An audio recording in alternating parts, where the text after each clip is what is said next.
മഹാനായ മുആവിയത്ത് ഇബ്നു ജുൻദുബ് റളിയല്ലാഹു അൻഹു പറയുന്നതായി ഇമാം തബറാനി റളിയല്ലാഹു അൻഹു റിപ്പോർട്ട് ചെയ്ത ഒരു ഹദീസിൽ കാണാം. നബി സല്ലല്ലാഹു അലൈഹി വസല്ലം തങ്ങളോട് ഞാൻ ചോദിച്ചു, മാ ഹഖ്ഖുൽ ജാരി അലാ ജാരി, ഒരു അയൽവാസിയായ ഒരു മനുഷ്യന് തൻ്റെ അയൽവാസിയോടുള്ള കടമയും കടപ്പാടും എന്താണ് നബിയെ എന്ന് ഒരിക്കൽ ഞാൻ നബി തങ്ങളോട് ചോദിക്കുകയുണ്ടായി. ഖാല, അപ്പോൾ നബി തങ്ങൾ പറഞ്ഞു, ഇൻ മരിദ ഉത്ത, ഒരു അയൽവാസിക്ക് തൻ്റെ അയൽവാസിയോടുള്ള കടപ്പാട്, അവൻ രോഗിയായാൽ നീ അവനെ സന്ദർശിക്കണമെന്ന് നബി സല്ലല്ലാഹു അലൈഹി വസല്ലം തങ്ങൾ പറയുന്നു. നിന്റെ അയൽവാസി രോഗിയായി കിടക്കുമ്പോൾ ആ അയൽവാസിയെ സന്ദർശിക്കാൻ നിനക്ക് മനസ്സുണ്ടാകണം. അത് നിന്റെ അയൽവാസിയോട് നീ കാണിക്കേണ്ട ഒരു കടപ്പാടാണ്, അതൊരു ഹക്കാണ് എന്ന് നബി സല്ലല്ലാഹു അലൈഹി വസല്ലം തങ്ങൾ പറയുന്നു. മാത്രമല്ല, നിന്റെ അയൽവാസി മരണപ്പെട്ടാൽ ആ മയ്യത്തിന്റെ കൂടെ നീ പോകണം. അതും നിന്റെ അയൽവാസിയോടുള്ള ഒരു കടമയാണ്, കടപ്പാടാണ്. മാത്രമല്ല, അയൽവാസി നിന്നോട് കടം ചോദിച്ചാൽ നീ അവന് കടം കൊടുക്കണം. അതും അയൽവാസിയോടുള്ള കടമയാണെന്ന് നബി സല്ലല്ലാഹു അലൈഹി വസല്ലം തങ്ങൾ പറയുന്നു.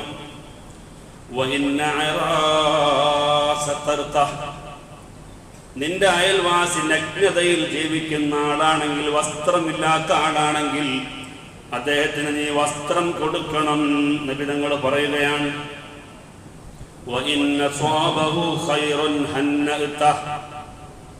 നിന്റെ അയൽവാസിക്ക് എന്തെങ്കിലും ഒരു സന്തോഷദായകമായ നിമിഷം വരുമ്പോൾ നീ ആ സന്തോഷത്തിൽ പങ്കാളിയാവണമെന്ന് നബി സല്ലല്ലാഹു അലൈഹി വസല്ലം തങ്ങൾ പറയുകയാണ്.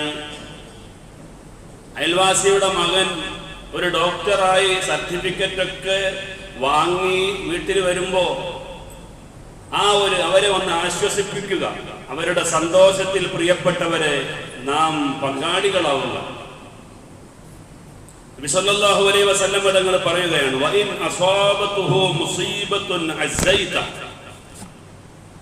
നബി സല്ലല്ലാഹു അലൈഹി വസല്ലം തങ്ങൾ പറയുന്നു, നിന്റെ അയൽവാസിക്ക് ഏതെങ്കിലും തരത്തിലുള്ള മുസീബത്ത് എത്തിയാൽ, വിഷമങ്ങൾ ബാധിച്ചാൽ നീ അവരെ സമാശ്വസിപ്പിക്കണം. അതും നിന്റെ അയൽവാസിയോടുള്ള കടമയാണ്, കടപ്പാടാണ്. മാത്രമല്ല, വലാ തർഫഅ ബിനാഅക ഫൗഖ ബിനാഇഹി ഫതസുദ്ദ അലൈഹി الريح, നിന്റെ അയൽവാസിയുടെ വീട്ടിലേക്ക് കാറ്റും വെളിച്ചവും തടയുന്ന വിധത്തിലുള്ള നിർമ്മാണം നിന്റെ വീട്ടിൽ നീ നിർവഹിക്കാൻ പാടില്ലെന്ന് നബി സല്ലല്ലാഹു അലൈഹി വസല്ലം തങ്ങൾ പറയുകയാണ്. നിന്റെ വീടുണ്ടാക്കുമ്പോൾ നിന്റെ അയൽവാസിക്ക് വെളിച്ചമില്ല, നിന്റെ അയൽവാസിക്ക് നല്ല ഒരു കാറ്റ് ശ്വസിക്കാൻ കഴിയുന്നില്ല എങ്കിൽ നീ ആ നിർമ്മാണം നിർത്തിവെക്കണം. അതുപോലത്തെ നിർമ്മാണം നിന്റെ അയൽവാസിക്ക് ഉപദ്രവമുണ്ടാക്കുന്ന വിധത്തിലുള്ള നിർമ്മാണങ്ങൾ നടത്താൻ പാടില്ല.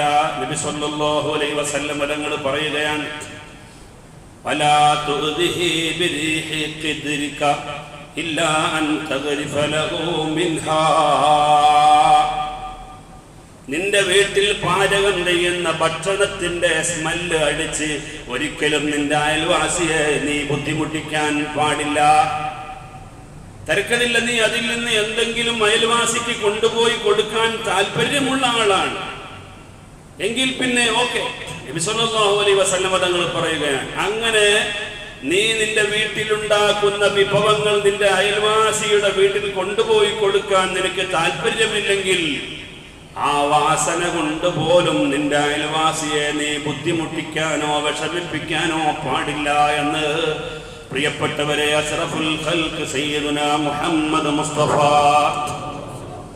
സല്ലല്ലാഹു അലൈഹി വസല്ലം ഈ ഒരു ഹദീസ് വായിക്കുമ്പോൾ നാം ഓരോരുത്തരും നമ്മുടെ അയൽവാസികളോട് എത്ര കണ്ട് മര്യാദയുള്ളവരും കടമയുള്ളവരും കടപ്പാട് നിർവഹിക്കുന്നവരുമാണെന്ന് പ്രിയപ്പെട്ടവരെ നമ്മൾ ആലോചിക്കണം. ഇതൊരു ചെറിയ കാര്യമല്ല. നബി സല്ലല്ലാഹു അലൈഹി വസല്ലം തങ്ങളുടെ അരികിൽ ഒരാൾ വന്നിട്ട് പറയാണ്, ഇമാം ബൈഹഖി റളിയല്ലാഹു അൻഹു ഉദ്ധരിക്കുന്ന ഹദീസിൽ കാണാം, നമ്മളൊരു നല്ല ആളാണോ അല്ലയോ എന്ന് തീരുമാനിക്കേണ്ടത് ആരാന്നറിയോ? അത് നമ്മുടെ അയൽവാസിയാണ്. നമ്മൾ എത്ര ക്വാളിറ്റി ഉള്ള ആളാണ് എന്ന് തീരുമാനിക്കേണ്ടത് പോലും നമ്മുടെ അയൽവാസിയാണെന്ന് നബി സല്ലല്ലാഹു അലൈഹി വസല്ലം തങ്ങൾ പറയുകയാണ്.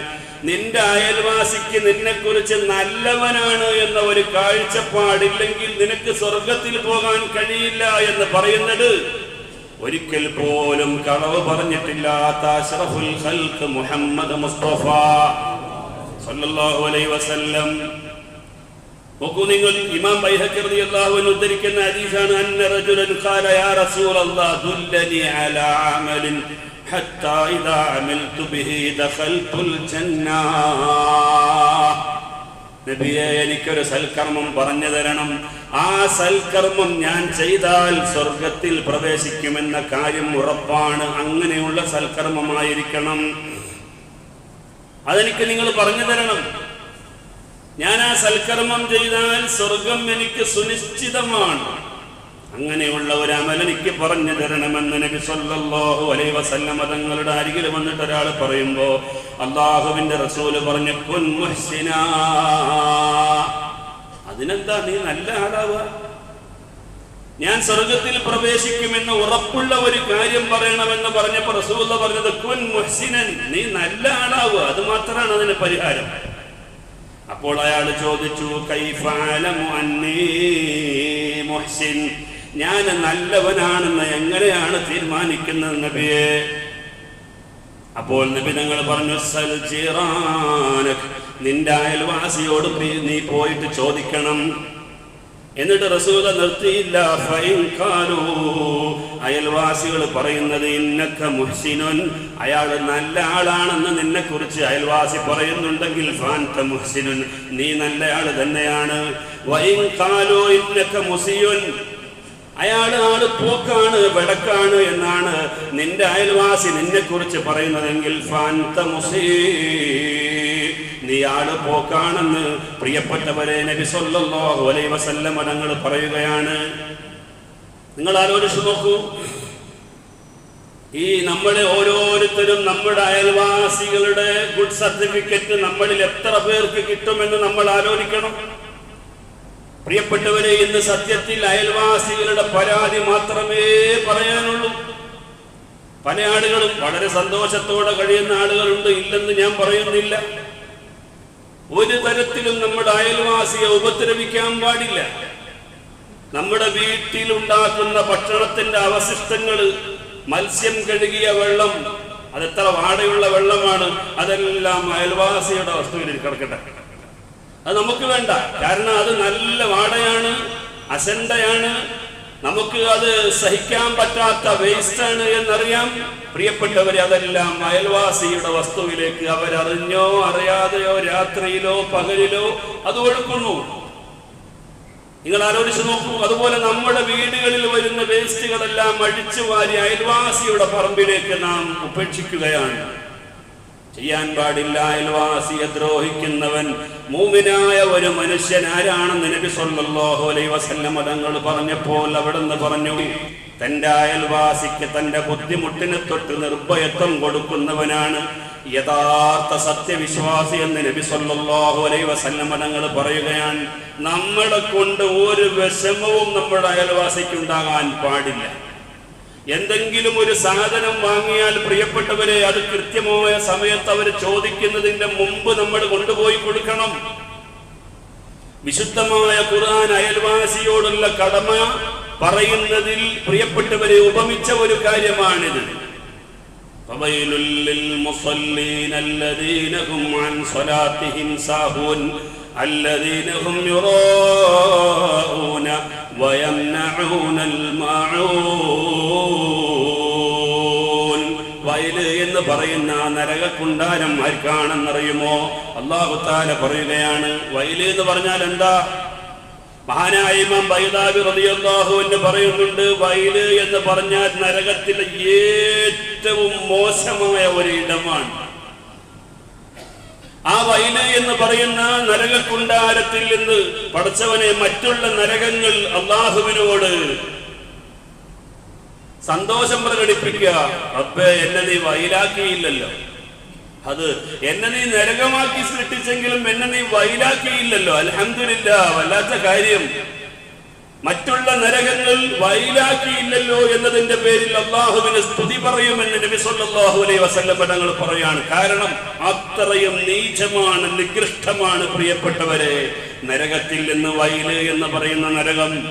ആ നരകം ആർക്കാണെന്ന് അല്ലാഹു തആല വിവരിച്ചയിടത്ത് അവസാനമായി മാഊൻ സൂറത്തിൽ പറഞ്ഞത് അല്ലദീന യംനഊനൽ മാഊൻ, അയൽവാസിയുടെ വീട്ടിൽ നിന്ന് വായ്പയായി സാധനം കൊണ്ടുവരും. നാളെ രാവിലെ എടുക്കുക, ആ കത്തിന്ന് തരുമോ, അല്ലെങ്കിൽ ആ പാലയെന്ന് തരുമോ? ഇന്ന് അയൽവാസികളോട് സഹായം തേടുന്നതൊക്കെ പൊതുവെ കുറവാണ്. കാരണം ഇന്ന് എല്ലാവരും സ്വയം പര്യാപ്തത നേടിയ അവസ്ഥയിലാണ്. എന്നാലും എല്ലാ സാധനം കൂടിയൊന്നും നമ്മുടെ വീട്ടിലുണ്ടാകൂല. അയൽവാസിയുടെ ഒരു ചെറിയ സഹായമില്ലാതെ ലോകത്താർക്കും ജീവിക്കാൻ കഴിയില്ല. എന്തെങ്കിലുമൊക്കെ സാധനങ്ങൾക്ക് വേണ്ടി അയൽവാസിയുടെ സഹായം തേടേണ്ടി വരും. ചിലപ്പോ നമ്മുടെ വീട്ടില് വണ്ടി ഉണ്ടാകും, പക്ഷെ ഒരാൾ രോഗിയാകുമ്പോൾ ആ വണ്ടി ഓടിക്കാനുള്ള ഡ്രൈവർ പ്രിയപ്പെട്ടവരെ നമ്മുടെ വീട്ടിലുണ്ടാവൂല. അപ്പൊ അയൽവാസിയുടെ സഹായം തേടേണ്ടി വരും. അങ്ങനെ അയൽവാസിയുടെ സഹായം തേടേണ്ടതില്ലാത്ത ആരെങ്കിലും ഉണ്ടാവുമോ? വളരെ കുറവായിരിക്കും. മുമ്പത്തെ അപേക്ഷിച്ച് ഇന്ന് സഹായം തേടുന്നത് വളരെ കുറവാണ്. നമുക്കറിയാമല്ലോ, ഫോണൊക്കെ വന്ന കാലത്ത് നമ്മുടെ നാട്ടിലെ ഏതെങ്കിലും ഒരു വീട്ടിലായിരിക്കും ഫോൺ ഉണ്ടാവുക. എന്നിട്ട് വൈകുന്നേരം ബാപ്പ വിളിക്കും, ജ്യേഷ്ഠൻ വിളിക്കും, വിദേശത്തുനിന്ന് കോള് വരും എന്ന് പറഞ്ഞിട്ട് മണിക്കൂറുകളോളം അയൽവാസിയുടെ വീട്ടിലൊക്കെ പോയി കാത്തു നിൽക്കുന്ന സാഹചര്യങ്ങളൊക്കെ ഉണ്ടായിരുന്നു. ഓരോ ദിവസവും പ്രിയപ്പെട്ടവരെ മറ്റുള്ളവരുടെ വീടുകളിൽ നിന്ന്, അയൽവാസിയുടെ വീട്ടിൽ നിന്ന് ഉപ്പും മുളകും അരിയും മല്ലിയും ഒക്കെ സഹായം തേടുന്ന, വായ്പ വാങ്ങുന്ന അവസ്ഥയുണ്ടായിരുന്നു. നിങ്ങൾ ആലോചിച്ച് നോക്കൂ. എന്നാൽ ഇന്ന് അതെല്ലാം മാറിയിട്ടുണ്ട്. എന്നാലും നമ്മൾ മറ്റുള്ളവരെ ആശ്രയിക്കുന്ന ഒരവസ്ഥ, പ്രത്യേകിച്ച് അയൽവാസികളെ. ആ അയൽവാസികളിൽ നിന്ന് സമയം പറഞ്ഞിട്ട് വസ്തു വാങ്ങിച്ച് കൊണ്ടുവന്നിട്ട് അത് വാങ്ങാതെ പ്രിയപ്പെട്ടവരെ അതിന്റെ ഉടയൻ, അതിന്റെ യഥാർത്ഥ ഉടമസ്ഥനായ അയൽവാസി നമ്മുടെ വീട്ടിൽ വന്ന് ചോദിക്കാൻ, ഇന്നലെ കൊണ്ടുവന്ന ആ കൊട്ട ഉണ്ടായിരുന്നല്ലോ, അതൊന്ന് തന്നാ തിരക്കടില്ലായിരുന്നു. അപ്പൊ എന്താ പറയുന്നത്? ഓ, കൊട്ട നിങ്ങൾ വിചാരിച്ച് നിങ്ങളെ വീട്ടിൽ മാത്രമേ കൊട്ടുള്ളൂ, ഓലക്കം വരെ കൊട്ട, അത് നിങ്ങളെ കൊട്ട കൊണ്ടേ കൂടി എന്ന് പറഞ്ഞിട്ട് അങ്ങ് എടുത്തങ്ങ് കൊടുക്കുകയാണ്. എന്തിനാ? സത്യത്തിൽ ഈ കൊട്ട കൊണ്ടുവന്നിട്ട് ആഴ്ച കഴിഞ്ഞുപോയി. ഈ കൊട്ടയുടെ ആവശ്യം ആ വീട്ടിലുണ്ട്. ആ കൊട്ട സമയത്ത് കിട്ടാതെ വന്നപ്പോൾ ചോദിക്കാൻ വന്നത് പ്രിയപ്പെട്ടവരെ ഇഷ്ടപ്പെട്ടില്ല എന്ന കാരണം കൊണ്ട് ആ കൊട്ട എടുത്തിട്ട് ഒറ്റ ഏറാണ് കൊട്ട. നിങ്ങൾ ആലോചിച്ച് നോക്കൂ. ഇങ്ങനെയുള്ള ആളുകളുണ്ടല്ലോ, അവരാണ് മഊൻ. അവർക്ക് വേണ്ടിയാണ് അല്ലാഹു തആല വൈലെന്ന് പറയുന്ന നരകക്കുണ്ടാരം ഒരുക്കി തയ്യാറാക്കി വെച്ചത് എന്ന് പ്രിയപ്പെട്ടവരെ അല്ലാഹു സുബ്ഹാനഹു വ തആല വിശുദ്ധമായ ഖുർആനിൽ പറയുകയാണ്. അയൽവാസിയോടുള്ള കടമയും കടപ്പാടും പറഞ്ഞാൽ പ്രിയപ്പെട്ടവരെ തീർക്കാൻ സാധ്യമല്ല. അല്ലാഹുവിന്റെ റസൂല് പറയുന്നു, നീ നല്ലവനാണെന്ന് നിനക്കുള്ള ഗുഡ് സർട്ടിഫിക്കറ്റ് നൽകേണ്ടത് നിന്റെ അയൽവാസിയാണ്. നീ നല്ലവനാണെന്ന് പറയേണ്ടത് നിന്റെ അയൽവാസിയാണ്. അവൻ നീ നല്ലവനാണെന്ന് പറഞ്ഞാൽ നീ നല്ലവനാണ്. നീ മോശക്കാരനാണെന്ന് പറഞ്ഞാൽ നീ മോശക്കാരനാണെന്ന് നബി സല്ലല്ലാഹു അലൈഹി വസല്ലം തങ്ങൾ പറയുകയാണ്. ഇമാം ഹാക്കിം ഉദ്ധരിച്ച ഹദീസിൽ കാണാം, ഇമാം ബുഖാരി ഈ ഹദീസ് ഉദ്ധരിച്ചിട്ടുണ്ട്. ആയിഷ ബീവി റളിയല്ലാഹു അൻഹ ഒരു സ്ത്രീയുടെ മഹത്വം വല്ലാതെ പറയാണ്. ഇവിടെ വന്ന ആ സ്ത്രീ ഇല്ലേ, അവൾ കുറെ നിസ്കരിക്കും, നോമ്പ് നോൽക്കും, സദഖ കൊടുക്കും. പിന്നെ ആകെ ഒരു കുഴപ്പമുള്ള അയൽവാസിയായിട്ടുള്ള പെരുമാറ്റം അത്ര ലെവലല്ല. അള്ളാഹുവിന്റെ റസൂല് പറഞ്ഞു, അവൾ നരകത്തിലാണ്. അയൽവാസിയെ ബുദ്ധിമുട്ടിക്കുന്ന ആ പെണ്ണ് എത്ര സദഖയുണ്ടെങ്കിലും നിസ്കാരമുണ്ടെങ്കിലും നോമ്പുണ്ടെങ്കിലും അവൾ നരകത്തിലാണ്. പ്രിയപ്പെട്ടവരെ, നബി സല്ലല്ലാഹു അലൈഹി വസല്ലം തങ്ങൾ പറയുകയാണ്, ഇന്ന ഫുലാനത തുദ്കറു മിൻ കതറത്തി സ്വലാത്തിഹാ വസദഖത്തിഹാ ഗൈറ അന്നഹാ തുസി ജാറഹാ ബിലിസാനിഹാ ഖാല ഹിയ ഫിന്നാർ. അയൽവാസിയെ ബുദ്ധിമുട്ടിക്കുന്നവൾ കുറെ നിസ്കരിച്ചിട്ട് എന്താ കാര്യം? കുറെ നോമ്പ് നോറ്റിട്ടും സദഖ കൊടുത്തിട്ട് എന്താ കാര്യം? അതേസമയം ഞാനൊരു സ്ത്രീയെ കുറിച്ച് പറഞ്ഞു, അവൾക്ക് കൂടുതൽ നിസ്കാരവുമില്ല, നോമ്പുമില്ല, പക്ഷെ അയൽവാസിയോടുള്ള സഹകരണം വളരെ ക്ലിയറാണ്. അയൽവാസിക്ക് തന്റെ വീട്ടിലുണ്ടാകുന്ന സദക്കയിൽ നിന്ന്, സമ്പത്തിൽ നിന്ന് കഴിവിന്റെ പരമാവധി സദക്ക ചെയ്യുന്ന ആളാണ്. അയൽവാസിയെ ബുദ്ധിമുട്ടിക്കാത്ത ആളാണ് എന്ന് പറഞ്ഞപ്പോൾ അവൾ സ്വർഗത്തിലാണെന്ന് സയ്യിദുനാ മുഹമ്മദ് മുസ്തഫ അല്ലാഹുവിന്റെ റസൂൽ പറയുകയാണ്.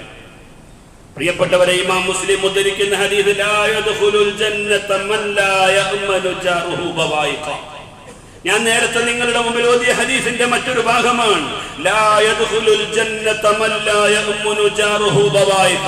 ഒരാളുടെ പീഡനത്തിൽ നിന്ന്, വിഷമത്തിൽ നിന്ന്, പ്രയാസത്തിൽ നിന്ന് പ്രിയപ്പെട്ടവരെ തന്റെ അയൽവാസിക്ക് നിർഭയത്വമില്ലാത്ത ആളില്ലേ, അവൻ സത്യവിശ്വാസിയല്ല, അവൻ സ്വർഗത്തിൽ പ്രവേശിക്കുകയില്ല എന്ന് നബി സല്ലല്ലാഹു അലൈഹി വസല്ലം തങ്ങൾ പറയുകയാണ്. നമ്മുടെ വീടിന്റെ മുറ്റത്ത് ഒരു വലിയ മരമുണ്ട്. ആ മരത്തിൽ നിന്ന് നിരന്തരമായി പ്രിയപ്പെട്ടവരെ വീട്ടിലേക്ക് ഇങ്ങനെ അതിന്റെ ഇലകൾ പൊഴിഞ്ഞു വീണുകൊണ്ടിരിക്കുകയാണ്. എങ്കിൽ അത് അയൽവാസിക്ക് ബുദ്ധിമുട്ടാണെങ്കിൽ ആ മരം നമ്മൾ വെട്ടിക്കൊടുക്കണം. പ്രിയപ്പെട്ടവരെ, ഒരു വിഷമോ ഒരു പ്രയാസവും വേണ്ട, ആ വിഷയത്തിൽ ഒരു സംശയവും വേണ്ട.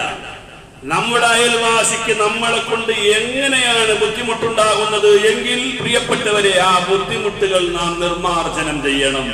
അപ്പോഴാണ് നിനക്ക് സ്വർഗമുള്ളൂ എന്ന് നബി സല്ലല്ലാഹു അലൈഹി വസല്ലം തങ്ങൾ പറയുന്നു. അയൽവാസികൾ 3 ഇനത്തിലാണ്. ഇമാം ബസ്സാദ് റളിയല്ലാഹു അൻഹു ഉദ്ധരിക്കുന്ന ഹദീസിൽ കാണാം, വൽ ജീറാനു സലാസ. അയൽവാസികൾ 3 ഇനമാണ്. ഒന്ന്, അയൽവാസി ബന്ധം മാത്രമുള്ളവൻ. അവൻ മറ്റു മതക്കാരനാണ്, പക്ഷെ എങ്കിലും നിന്റെ അയൽവാസിയാണ്. എങ്കിലും നിനക്ക് ഒരു കടമയുണ്ട്, ഒരു കടപ്പാടുണ്ട്, ഒരു ബന്ധമുണ്ട്. ആ അയൽവാസി ഒരു മുസ്ലിമും കൂടിയായാൽ നിന്റെ ബന്ധം 2 തരത്തിലുള്ളതാണ്. ആ അയൽവാസി കുടുംബക്കാരനും കൂടിയാണെങ്കിൽ നിനക്ക് 3 ബന്ധമുണ്ടെന്ന് അഷ്റഫുൽ ഖൽഖ് സയ്യിദുനാ മുഹമ്മദ് മുസ്തഫ നബി സല്ലല്ലാഹു അലൈഹി വസല്ലം തങ്ങൾ പറയുകയാണ്. പ്രിയപ്പെട്ട സഹോദരങ്ങളെ, അല്ലാഹുവിന്റെ റസൂൽ പറഞ്ഞു, മാസാല ജിബ്രീൽ യുസീനി ഹത്താ ലനന്തു അന്നഹു സയുബരിസുഹു. അയൽവാസിയോടുള്ള കടമയും കടപ്പാടും നിരന്തരമായി എന്നെ ജിബ്രീൽ ഓർമ്മിപ്പിച്ചിട്ട് ഞാൻ ചിന്തിച്ചു പോയി, റബ്ബേ, ഇനി മരിച്ചാൽ എന്റെ അനന്തരവും അയൽവാസിക്ക് കൊടുക്കേണ്ടി വരുമോ എന്ന് ചിന്തിക്കും വിധത്തിൽ എന്നെ അയൽവാസിയുടെ കടമയും കടപ്പാടും ജിബ്രീൽ പഠിപ്പിച്ചുവെന്ന് സയ്യിദുനാ മുഹമ്മദ് മുസ്തഫ സല്ലല്ലാഹു അലൈഹി വസല്ലം. അയൽവാസിയോടുള്ള കടമയും കടപ്പാടും പറഞ്ഞിട്ട്, പഠിച്ചോനെ, ഞാൻ മരിച്ചാല് എന്റെ അനന്തര സ്വത്വം ഞാൻ അയൽവാസിക്ക് കൊടുക്കേണ്ടി വരുമോ എന്ന് ചിന്തിക്കുന്ന വിധത്തിൽ ജിബ്രീൽ അയൽവാസിയോടുള്ള മര്യാദയെ കുറിച്ച് പ്രിയപ്പെട്ടവരെ എന്നെ പഠിപ്പിച്ചു എന്ന് നബി സല്ലല്ലാഹു അലൈഹി വസല്ലം തങ്ങൾ പറയുകയാണ്. പ്രിയപ്പെട്ടവരെ, നമ്മൾ ചിന്തിക്കണം. ഒരു സാധുവായ മനുഷ്യൻ ഹജ്ജിന് പോകാൻ വേണ്ടി കാത്തിരുന്നു. പക്ഷേ അദ്ദേഹത്തിന് അയൽവാസിയുടെ വിഷമം കണ്ടിട്ട് ഹജ്ജിന് എടുത്തു വെച്ച ആ കാശ് അയൽവാസിക്ക് കൊടുത്ത കാരണം കൊണ്ട് പ്രിയപ്പെട്ടവരെ അദ്ദേഹത്തിന് ഹജ്ജിന്റെ പ്രതിഫലം എഴുതി വെച്ചു എന്ന് ചരിത്രത്തിൽ കാണാം. അബ്ദുല്ലാഹി ഇബ്നുൽ മുബാറക് റളിയല്ലാഹു അൻഹു പറയുകയാണ്, ഞാൻ ഹജ്ജ് ഒരു വർഷത്തെ ഹജ്ജ് കഴിഞ്ഞിട്ട് അബ്ദുല്ലാഹി ഇബ്നുൽ മുബാറക് പറയുന്നു, ഞാൻ ഹറമിൽ ഇങ്ങനെ കിടക്കുകയാണ്. അബ്ദുല്ലാഹി ഇബ്നുൽ മുബാറക് എന്ന് പറയുന്ന മഹാപണ്ഡിതൻ പറയുന്നു, ഒരു വർഷം ഞാൻ ഹജ്ജ് കഴിഞ്ഞിട്ട് ഹറമിൽ ഇങ്ങനെ കിടക്കുമ്പോ, ഹറമിൽ കിടക്കുന്ന സമയത്ത് ഞാൻ കാണുന്ന സ്വപ്നം എന്താണ്? 2 മലക്കുകൾ വന്ന് ഇറങ്ങിയിരിക്കുകയാണ്. ഒരു മലക്ക് ചോദിക്കുക, അല്ല, ഈ പ്രാവശ്യം എത്ര പേര് ഹജ്ജിനുണ്ടായിരുന്നു? അപ്പൊ പറഞ്ഞു, 6 ലക്ഷം പേര് ഹജ്ജിന് വന്നിട്ടുണ്ട്. അതിൽ എത്ര പേരുടെ ഹജ്ജ് സ്വീകരിച്ചിട്ടുണ്ട്? 6 ലക്ഷം പേരുടെയും ഹജ്ജ് അല്ലാഹു തആല സ്വീകരിച്ചു. എന്താ കാര്യം? അതിന് ഈ വർഷം ഹജ്ജിന് വരാത്ത ഒരു മനുഷ്യന്റെ പുണ്യകർമ്മമാണ് ഈ വർഷത്തിൽ 6 ലക്ഷം ആളുകളുടെയും ഹജ്ജ് സ്വീകരിക്കാനുള്ള കാരണം. അപ്പോൾ മലക്ക് ചോദിച്ചു, അതെന്താണ്? അത് ആരാണ്? അതെന്ത് പുണ്യകർമ്മമാണ്?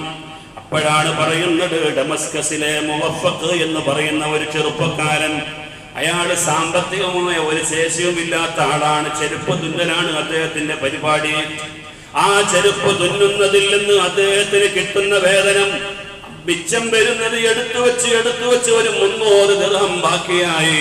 ഹജ്ജിന് വേണ്ടിയുള്ള ഒരുക്കങ്ങളൊക്കെ പൂർത്തിയായി. നാട്ടിലും വീട്ടിലുമൊക്കെ ഹജ്ജിനുള്ള യാത്രക്ക് ഒരുങ്ങി. എല്ലാവരോടും യാത്ര പറഞ്ഞ ദിവസങ്ങൾ ഇങ്ങനെ എണ്ണി കഴിയുമ്പോ തന്റെ ഭാര്യ തന്നോട് പറയുന്നു, വീട്ടിലിരിക്കുന്ന വേളയാണ്, നമ്മുടെ അയൽവാസിയുടെ വീട്ടിൽ നിന്ന് മാംസം വേവിക്കപ്പെടുന്നുണ്ട് ഭർത്താവേ, എനിക്കതിലേക്ക് വല്ലാത്ത ആശ തോന്നുന്നു. അതുകൊണ്ട് നിങ്ങൾ അവിടെ പോയി ഒരു പാത്രം എടുത്തുകൊണ്ടുപോയിട്ട് അവിടെ നിന്നൊരൽപ്പം ഭക്ഷണം, മാംസം നിങ്ങൾ ഇങ്ങോട്ട് കൊണ്ടുവരുമോ?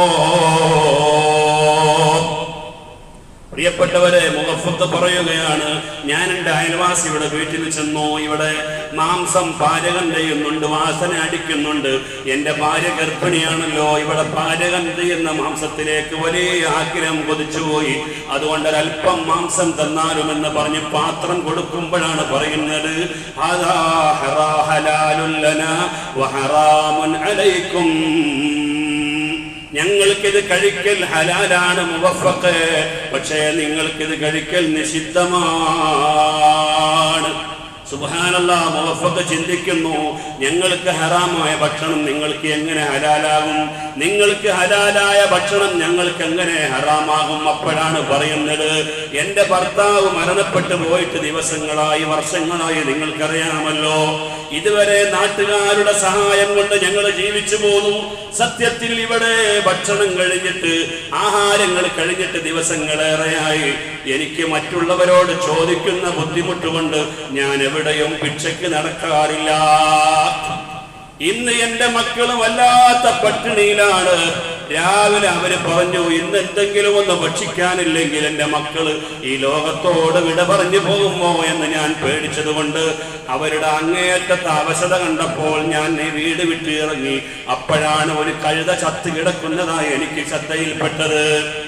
ആ ചത്ത് കിടക്കുന്ന കഴുതയിൽ നിന്ന് മാംസം മുറിച്ചു കൊണ്ടുവന്നിട്ട് ഇവിടെ പാചകം ചെയ്യുകയാണ്.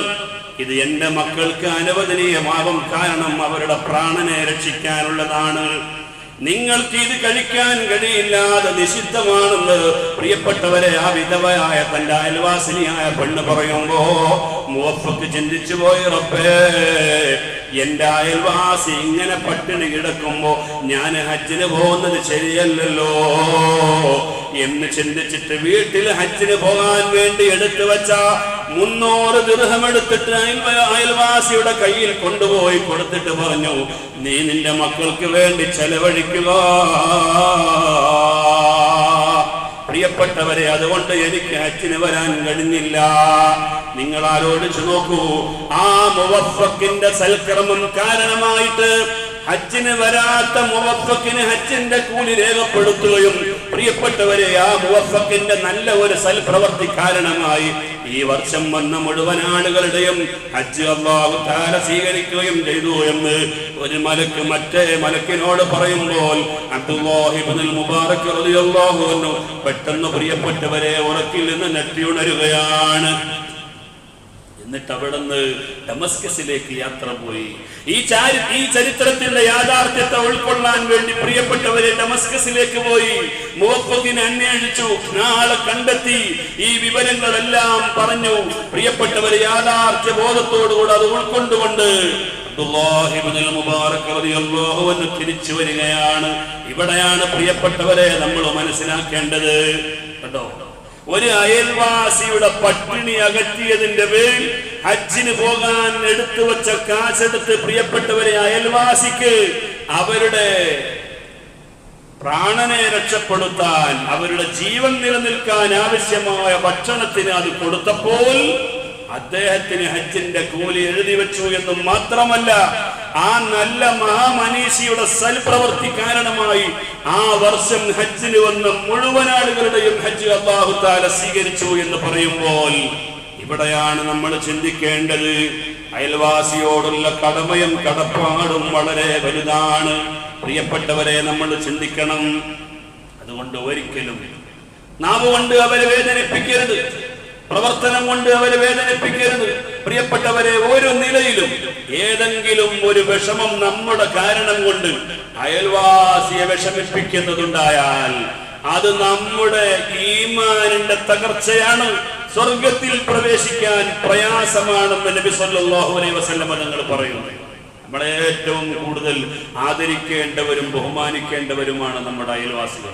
അള്ളാഹുവിന്റെ റസൂല് പറഞ്ഞില്ലേ, ഒരാൾ ഒരു മോഷണം നടത്തി, ആ നടത്തിയത് തന്റെ അയൽവാസിയുടെ വീട്ടിൽ വെച്ചായാൽ ഇതര വീടുകളിൽ നിന്ന് 10 മോഷണം നടത്തുന്നതിനേക്കാൾ ഗൗരവമുള്ളതാണ് അയൽവാസിയുടെ വീട്ടിൽ നിന്ന് മോഷ്ടിക്കുന്നത് എന്ന് അഷ്റഫുൽ ഖൽഖ് സയ്യിദുനാ മുഹമ്മദ് മുസ്തഫ.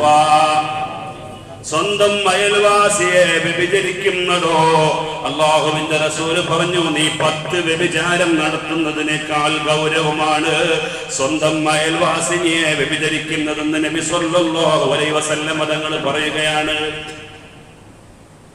പ്രിയപ്പെട്ടവരെ, നിങ്ങൾ ആലോചിച്ചു നോക്കൂ, എത്രത്തോളം എന്ന് ചോദിച്ചാൽ, നിങ്ങളുടെ മക്കളുടെ കൈകളിൽ നിങ്ങൾ ഫ്രൂട്ട്സുകൾ കൊടുത്ത് നിങ്ങളുടെ അയൽവാസിയുടെ വീട്ടിലേക്ക് വിടരുത്.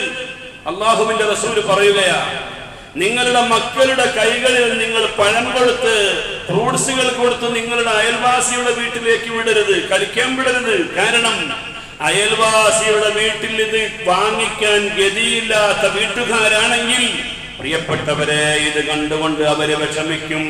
അതുകൊണ്ട് നിങ്ങളത് ചെയ്യാൻ പാടില്ല എന്ന് നബി സല്ലല്ലാഹു അലൈഹി വസല്ലം തങ്ങൾ പറയുകയാണ്. അയൽവാസിയുടെ വീട്ടിൽ കാറ്റും വെളിച്ചവും തടയുന്ന വിധത്തിലുള്ള നിർമ്മാണം നിങ്ങളുടെ വീടുകളിൽ നടത്താൻ പാടില്ല എന്ന് നബി സല്ലല്ലാഹു അലൈഹി വസല്ലം തങ്ങൾ പറയുകയാണ്. പരസ്പരം അങ്ങോട്ടും ഇങ്ങോട്ടും സഹകരിച്ച് ജീവിക്കേണ്ടവരാണ്. അള്ളാഹുവിന്റെ റസൂല് പറയാറുണ്ട്, ആയിഷ, നീ കറി വെക്കുമ്പോൾ അതിന്റെ വെള്ളം അങ്ങ് നീട്ടി വെക്കണം. കാരണം അത് നിന്റെ അയൽവാസിക്കുള്ള പരിഗണനയാണ്. പ്രിയപ്പെട്ടവരെ, ഇന്ന് ഭക്ഷണത്തിന്റെ കാര്യത്തിലൊന്നും വിഷമമില്ല. പഴയതുപോലെ വിഷമിക്കുന്ന വീട്ടുകാരും കുടുംബങ്ങളും വളരെ കുറവാണ്. പക്ഷേ എന്നാലും നമ്മുടെ അയൽവാസിക്ക് നമ്മൾ ഉപകാരം ചെയ്തില്ലെങ്കിലും ഉപദ്രവം ചെയ്യാൻ പാടില്ല. നാം ആരാണ് എന്ന് പ്രിയപ്പെട്ടവരെ, നമ്മുടെ വിജയവും പരാജയവും കണക്കാക്കുന്നതിൽ ഒരു നിർണായകമായ പങ്ക് നമ്മുടെ അയൽവാസിക്കുണ്ട് എന്ന് നബി സല്ലല്ലാഹു അലൈഹി വസല്ലം തങ്ങൾ പറയുമ്പോൾ നിങ്ങൾ ആലോചിച്ചു നോക്കൂ, എത്രയാണ് പ്രിയപ്പെട്ടവരെ ഇസ്ലാമിൽ അയൽവാസിക്കുള്ള കടമയും കടപ്പാടും എന്ന് നാം ആലോചിക്കേണ്ടതാണ്. അള്ളാഹുവിന്റെ റസൂലാണ് പറയുന്നത്, വ്യഭിചാരത്തിൽ വെച്ച് ഏറ്റവും വലിയ ഗൗരവമുള്ള വ്യഭിചാരം ഏതാണെന്നറിയുമോ? ഒരു മനുഷ്യൻ ചെയ്യുന്ന ഏറ്റവും വലിയ പാപം ഏതാണെന്ന് മഹാനായ ഇബ്നു മസ്ഊദ് റളിയല്ലാഹു അൻഹു നബി സല്ലല്ലാഹു അലൈഹി വസല്ലം തങ്ങളോട് ചോദിച്ചപ്പോൾ അള്ളാഹുവിന്റെ റസൂൽ അതിന് നൽകിയ മറുപടിയാണ് അൽ ഇശ്റാഖു ബില്ലാഹ്, ശിർക്ക് ചെയ്യുക. പിന്നെ ചോദിച്ചു, സുമ്മ അയ്യുൻ യാ റസൂലല്ലാഹ്, പിന്നെ ഏതാണ് നബിയേ? അപ്പോൾ അള്ളാഹുവിന്റെ റസൂൽ പറഞ്ഞു, അൻ തഖ്തുല വലദക ഖശിയത ഇംലാഖ്, ഇല്ലായ്മയും വല്ലായ്മയും പേടിച്ചിട്ട് നീ ജന്മം നൽകേണ്ട കുട്ടിയുണ്ടല്ലോ, ആ കുട്ടിയെ കൊലപ്പെടുത്തലാണ് പ്രിയപ്പെട്ടവരെ ശിർക്കിന് ശേഷമുള്ള ഏറ്റവും വലിയ തെറ്റ്. ഒന്നാമത്തേത് ശിർക്ക്, രണ്ടാമത്തേത് കൊലപാതകം. ആ കൊലപാതകത്തിൽ വെച്ച് ഏറ്റവും ഗൗരവമുള്ള കൊലപാതകം അല്ലാഹുവിന്റെ റസൂല് പറയുന്നത്, നിന്റെ ബീജത്തിൽ പിറക്കേണ്ട കുട്ടിയെ കൊലപ്പെടുത്തുക. നിങ്ങൾ ആലോചിച്ചു നോക്കൂ, 1400 വർഷങ്ങൾക്ക് മുമ്പ് അജ്ഞതയുടെ അന്തപുരത്തിൽ കരിമ്പുടം പുതച്ച് ഗാഢനിദ്രയിലായിരുന്ന ആ സമൂഹം, പ്രിയപ്പെട്ടവരെ, പെണ്ണാണ് തനിക്കുണ്ടായത് എന്നറിഞ്ഞാൽ ജന്മനോടെ കുഴിച്ചു മൂടുന്ന ഒരവസ്ഥയുണ്ടായിരുന്നു. എന്നാൽ ആധുനിക ലോകത്ത് നടന്നുകൊണ്ടിരിക്കുന്ന സംഭവ വികാസം എന്താണെന്നറിയുമോ? പ്രിയപ്പെട്ടവരെ, ഇന്ന് ഭ്രൂണം ടെസ്റ്റ് ചെയ്യുകയാണ്. ഗർഭസ്ഥ ശിശുവിനെ ടെസ്റ്റ് ചെയ്തിട്ട് ആണാണോ പെണ്ണാണോ എന്ന് ലിംഗനിർണയം നടത്തിയിട്ട് താൻ ഉദ്ദേശിക്കുന്ന വിധത്തിലുള്ള കുട്ടിയല്ല എങ്കിൽ പ്രിയപ്പെട്ടവരെ, ആ ഭ്രൂണം ഹത്യ ചെയ്യുക എന്നത് സാർവത്രികമായി നടന്നുകൊണ്ടിരിക്കുകയാണ്. 6-ാം നൂറ്റാണ്ടിനെ പോലും ഞെട്ടിപ്പിക്കുന്ന വിധത്തിലുള്ള അവസ്ഥയിലാണ് പ്രിയപ്പെട്ടവരെ ഇന്ന് നടന്നുകൊണ്ടിരിക്കുന്നത്. ഇതാണ് കൊലപാതകം. ഈ കൊലപാതകത്തിൽ വെച്ച് ഏറ്റവും വലിയ ഗൗരവമുള്ള കൊലപാതകം. എന്നാൽ പിന്നീട് റസൂലുള്ളാഹി തങ്ങളോട് ചോദിച്ചു, തുമ്മായിൻ, പിന്നെ ഏറ്റവും വലിയ ഗൗരവമുള്ള ശിക്ഷ ഏതാണ് നബിയെ? ഒന്നാമത്തേത് ശിർക്ക്, രണ്ടാമത്തേത് കൊലപാതകം, സ്വന്തം കുട്ടിയെ കൊല്ലൽ, മൂന്നാമത്തേത് അൻതസ്നിയ ഹലീലത ചാരിക. ഒരു മനുഷ്യൻ ചെയ്യാൻ പാടില്ലാത്ത വൻ വീഴ്ചയാണ്, വലിയ പാപമാണ്. അല്ലാഹുവിന്റെ റസൂല് പറയുന്നു, തന്റെ അയൽവാസിയെ വ്യഭിചരിക്കുക എന്ന് പറയുന്നത്. പ്രിയപ്പെട്ടവരെ, നമ്മൾ ആലോചിക്കണം. കാരണം നമ്മൾ അവർക്ക് നിർഭയത്വം കൊടുക്കേണ്ടവരാണ്, അവർക്ക് എല്ലാവിധത്തിലുമുള്ള പരിരക്ഷ കൊടുക്കേണ്ടവരാണ് നമ്മൾ. നമ്മൾ തന്നെ പ്രിയപ്പെട്ടവരെ അയൽവാസിയെ വ്യഭിചരിക്കുക എന്ന് പറയുന്നത് ഒരു മനുഷ്യൻ കൊലപാതകത്തിന് ശേഷം ചെയ്യുന്ന ഏറ്റവും വലിയ തെറ്റാണ് എന്ന് നബി സല്ലല്ലാഹു അലൈഹി വസല്ലം തങ്ങൾ പറയുന്നു. വ്യഭിചാരം ഇന്ന് വർദ്ധിച്ചു കൊണ്ടേയിരിക്കുകയാണ്. പ്രിയപ്പെട്ടവരെ, അതിന്റെ ഗൗരവത്തെ കുറിച്ച് ആരും മനസ്സിലാക്കുന്നില്ല. നബി സല്ലല്ലാഹു അലൈഹി വസല്ലം തങ്ങളുടെ അരികിൽ വന്നിട്ട് അല്ലാഹുവിന്റെ റസൂല് വ്യഭിചാരത്തിന്റെ ഗൗരവത്തെ കുറിച്ച് വാചാലമായി സംസാരിക്കുമ്പോ ഒരാൾ വന്നിട്ട് പറഞ്ഞു, ഒരു വനിത, അതാ നബിയെ, ഞാൻ വ്യഭിചരിച്ചു പോയി, അതുകൊണ്ട് എനിക്ക് അതിന്റെ പേരിലുള്ള ശിക്ഷ എന്താണെങ്കിലും ഇവിടുന്ന് നടപ്പിലാക്കണം. അല്ലാഹുവിന്റെ റസൂല് ചോദിച്ചു, പെണ്ണെ, നീ വ്യഭിചരിച്ചു എന്നതിന് തെളിവെന്താണ്? അപ്പോഴാണ് പറയുന്നത്, നബിയേ, എന്റെ വയറ്റിലേക്ക് നോക്കൂ, എന്റെ ഉദരം വീർത്തു നിൽക്കുന്നത് കണ്ടില്ലയോ? 6 മാസം പ്രായമുള്ള കുട്ടി എന്റെ വയറ്റിലുണ്ട്. അല്ലാഹുവിന്റെ റസൂല് പറഞ്ഞു, ഇസ്ലാമിക നിയമപ്രകാരം ഒരു കോടതിയുടെ മുമ്പിൽ, ഇസ്ലാമിക ഗവൺമെന്റിന് മുമ്പിൽ ഞാൻ വ്യഭിചരിച്ചു എന്ന് പെണ്ണ് സ്വന്തമായി മൊഴി പറഞ്ഞാൽ അവളെ എറിഞ്ഞു കൊല്ലണമെന്നതാണ് നിയമം. പെണ്ണേ, നിനക്കെതിരെ ഇപ്പോൾ ആക്ഷൻ എടുക്കാൻ കഴിയില്ല. കാരണം 6 മാസം പ്രായമുള്ള കുട്ടി വയറ്റിലുണ്ട്. എനിക്ക് നിന്നോട് പറയാനുള്ളത്, നിന്റെ രക്ഷിതാവിനെ വിളിക്കൂ. രക്ഷിതാവിനെ വിളിച്ചു വരുത്തി അല്ലാഹുവിന്റെ റസൂൽ പറഞ്ഞു, ഈ പെണ്ണ് വ്യഭിചരിച്ചു എന്ന് ഇസ്ലാമിക കോടതിയിൽ തെളിവിന്റെ അടിസ്ഥാനത്തിൽ ബോധ്യപ്പെട്ടിരിക്കുകയാണ്. എറിഞ്ഞു കൊല്ലൽ നിർബന്ധമായിരിക്കുന്നു. പക്ഷേ വയറ്റിൽ കുട്ടിയുള്ളത് കൊണ്ട് ഈ കുട്ടിയെ കൊലപ്പെടുത്താൻ ഒരു നിർവാഹവുമില്ല. അതുകൊണ്ട് ഈ പെണ്ണ് പ്രസവിച്ച് 2 വർഷം കഴിഞ്ഞ് സ്വയം പര്യാപ്തതയോടെ ഈ കുട്ടി ഭക്ഷണം കഴിക്കാൻ പറ്റുന്ന സമയം വരുമ്പോ ഈ പെണ്ണിനെ നിങ്ങൾ തിരികെ കൊണ്ടുവരണമെന്ന് ഏൽപ്പിച്ചുകൊണ്ട് പ്രിയപ്പെട്ടവരെ രക്ഷിതാവിനെ പറഞ്ഞു വിടുകയാണ്. പ്രസവിച്ച് 2 വർഷം കഴിഞ്ഞിട്ട് ആ രക്ഷിതാവ് ആ പെണ്ണിനെയും പിടിച്ച് നബി സല്ലല്ലാഹു അലൈഹി വസല്ലം തങ്ങളുടെ മുമ്പിൽ വരിക. പ്രിയപ്പെട്ടവരെ, ഇമാം ബുഖാരി റളിയല്ലാഹു അൻഹു ഉദ്ധരിക്കുന്നുണ്ട് ഈ ഹദീസ്. നിങ്ങൾ ആലോചിച്ചു നോക്കൂ, ഇസ്ലാമിക ഗവൺമെന്റിൽ ഒരു പെണ്ണ് വ്യഭിചരിച്ചു, ഒരു ആണ് വ്യഭിചരിച്ചു എന്നറിഞ്ഞാലുള്ള ശിക്ഷാ നിയമം എന്താണ്? അല്ലാഹുവിന്റെ റസൂല് പറഞ്ഞു, ഇവളെ എറിഞ്ഞു കൊല്ലൽ നിർബന്ധമാണ്. അതുകൊണ്ട് ഒരു നല്ല കുഴി കുഴിക്കണം, ആ കുഴിയിലെ പെണ്ണിനെ അങ്ങ് ഇറക്കി നിർത്തണം, എന്നിട്ട് എറിയാനുള്ള കല്ല് കൊണ്ടുവരൂ. പ്രിയപ്പെട്ടവരെ, കല്ലുകൾ കൊണ്ടുവന്നിട്ട് ആ കുഴിയുടെ ചുറ്റുഭാഗത്തായി ഒരുമിച്ച് കൂട്ടിയിരിക്കുകയാണ്. നമ്മളൊരു തെങ്ങ് കുഴിച്ചിടുന്നത് പോലെ ആ പെണ്ണിനെ കുഴിയിലേക്ക് ഇറക്കിയിട്ട് അതിൽ നിന്ന് വാരിയിട്ട മണ്ണുകൾ പ്രിയപ്പെട്ടവരെ ആ കുഴിയിലേക്ക് തന്നെ ഇടുകയാണ്. എന്തിനു വേണ്ടിയാണ്? ഈ പെണ്ണ് ഓടാതിരിക്കാൻ. അങ്ങനെ ശരീരത്തിന്റെ പകുതി ഭാഗം വരെയും അതാ കുഴിയിലേക്ക് മണ്ണിട്ടങ്ങ് ഓടി പെണ്ണിനെ അതിലങ്ങ് ഉറപ്പിച്ചു നിർത്തിയപ്പോൾ അല്ലാഹുവിന്റെ റസൂല് പറയുന്നു, ഇത് അല്ലാഹുവിന്റെ ശിക്ഷാ നിയമമാണ്. അതുകൊണ്ട് നിങ്ങൾ ആരും തന്നെ വിഷമിക്കേണ്ട ആവശ്യമില്ല. പ്രിയപ്പെട്ടവരെ, ജീവനുള്ള ഒരു പെണ്ണിനെ വ്യഭിചരിച്ചു എന്ന ഒരൊറ്റ കാരണം കൊണ്ട് കുഴിയിലേക്ക് ഇറക്കി നിർത്തിയിട്ട് അല്ലാഹുവിന്റെ റസൂല് ഒരു ചെറിയ ചരക്കല്ലെടുത്തിട്ട്, പ്രിയപ്പെട്ടവരെ, അവിടെയും റസൂലുള്ളാഹിന്റെ കാരുണ്യമാണ് കാണാൻ കഴിയുന്നത്. ഒരു ശിക്ഷാമുറ നടപ്പിലാക്കുന്ന സമയത്ത് പോലും ഒരു ചെറിയ ചരക്കല്ലെടുത്തുകൊണ്ട് അല്ലാഹുവിന്റെ റസൂൽ അതാ ഉദ്ഘാടനം ചെയ്യുകയാണ്.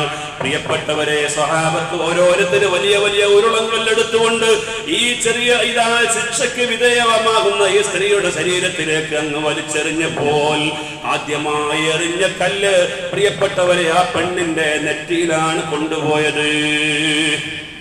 നെറ്റി അങ്ങ് പൊട്ടിയിട്ട് പുറത്തേക്ക് ഇങ്ങനെ ബ്ലഡ് ഇങ്ങനെ സ്പ്രെഡ് ചെയ്യുമ്പോ പ്രിയപ്പെട്ടവരെ, ഈ ദയനീയമായ രംഗം കാണുമ്പോൾ സഹാബത്തിന്റെ കയ്യിൽ നിന്ന് കല്ലുകൾ ഇങ്ങനെ മെല്ലെയായി ഉതിർന്ന് വീഴാൻ തുടങ്ങി. അല്ലാഹുവിന്റെ റസൂല് പറഞ്ഞു, ലാ തഅഖുദു ബിഹിമാ റഅഫത്തും ഫീ ദീനില്ലാഹ്, വ്യഭിചരിച്ചു എന്ന് ഉറപ്പുള്ള ഒരു ആണിനെയോ പെണ്ണിനെയോ എറിഞ്ഞു കൊല്ലുന്ന സമയത്ത് നിങ്ങൾക്ക് ഒരു വിധത്തിലുള്ള ദയയും ദാക്ഷിണ്യവും വേണ്ട എന്ന് പറഞ്ഞുകൊണ്ട് പ്രിയപ്പെട്ടവരെ വിശുദ്ധമായ ഖുർആൻ അവതരിപ്പിച്ചത് അല്ലാഹുവിന്റെ റസൂൽ ഓതി കേൾപ്പിച്ചു കൊടുത്തു. ഇതാണ് മക്കളെ വ്യഭിചാരത്തിന്റെ ശിക്ഷ. ഇസ്ലാമിക ഗവൺമെന്റ് നിലകൊള്ളുന്ന ഒരു രാഷ്ട്രത്തിലാണെങ്കിൽ അന്യ പെണ്ണിനെ വ്യഭിചരിച്ച മനുഷ്യനെ പച്ചയായി എറിഞ്ഞു കൊല്ലണമെന്ന നിയമമാണ് ഇസ്ലാമിലുള്ളതെങ്കിൽ വലിയ ഗൗരവമുള്ള വിഷയമാണ്. എന്നാൽ ആ വ്യഭിചാരത്തിൽ വെച്ച് ഏറ്റവും വലിയ വ്യഭിചാരം സ്വന്തം അയൽവാസി പെണ്ണിനെ വ്യഭിചരിക്കലാണെന്ന് അഷ്റഫുൽ ഖൽഖ് സയ്യിദുനാ മുഹമ്മദ് മുസ്തഫ അല്ലാഹുവിന്റെ റസൂൽ പറയുകയാണ്. അതുകൊണ്ട് പ്രിയപ്പെട്ട സഹോദരങ്ങളെ, ഞാൻ പറഞ്ഞുകൊണ്ടുവരുന്നത്, നമ്മുടെ അയൽവാസികളുമായി നാം എന്തെങ്കിലും വിഷയത്തിൽ പൊരുത്തക്കേടുണ്ടെങ്കിൽ നാം അത് പൊറുക്കാനും അവരോട് സഹകരിക്കാനും പൊരുത്തപ്പെടിക്കാനുമുള്ള സാഹചര്യങ്ങൾ ഉണ്ടാകണം. നാളെ പടച്ചവന്റെ കോടതിയിൽ ചെല്ലുമ്പോ പ്രിയപ്പെട്ടവരെ, നമ്മുടെ അന്യായക്കാരനായി നമുക്കെതിരെ ഒരു പരാതിയുമായി അയൽവാസി വരുന്ന ഒരു അവസ്ഥയുണ്ടാകരുത്. പ്രിയപ്പെട്ടവരെ, സൂക്ഷിക്കേണ്ടതാണ്. ഏറ്റവും ചുരുങ്ങിയത് ഒരു കാര്യം നമ്മൾ മനസ്സിലാക്കണം. നമുക്ക് ഉപകാരം ചെയ്യാൻ പറ്റിയില്ലെങ്കിലും പ്രിയപ്പെട്ടവരെ, നമ്മൾ ഉപദ്രവകാരിയാകരുത്.